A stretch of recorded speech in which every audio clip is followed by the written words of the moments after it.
लग्नानंतर होईलच प्रेम या मालिकेच्या 9 जुलैच्या प्रोमोमध्ये वसू रम्याला सांगते की काव्याच्या रूममध्ये मी गेले होते तर तिथे एक ब्राऊन कलरचं इन्व्हलप होतं आणि ते माझ्या हातात आलं तर काव्या खूप घाबरली.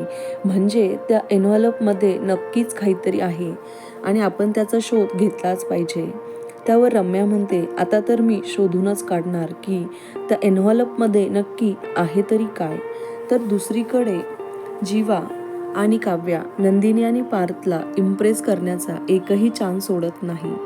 तर जीवा नंदिनी ऑफिसला चाललेली असताना बाईक घेऊन तिच्या मागे जातो. तर नंदिनी काही बाईकवर बसत नाही.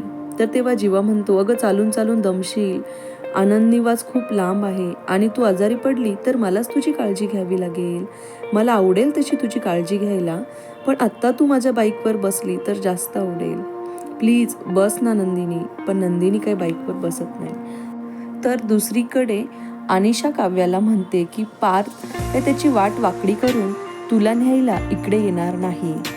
त्यावर काव्या म्हणते की तू काळजी करू नकोस, मी त्यांची वाट वाकडी करून त्यांना इकडे घेऊन येते की नाही बघच. व्हिडिओ कसा वाटला कमेंट करून नक्की सांगा आणि असेच व्हिडिओ पाहण्यासाठी चॅनलला सबस्क्राईब करा. धन्यवाद.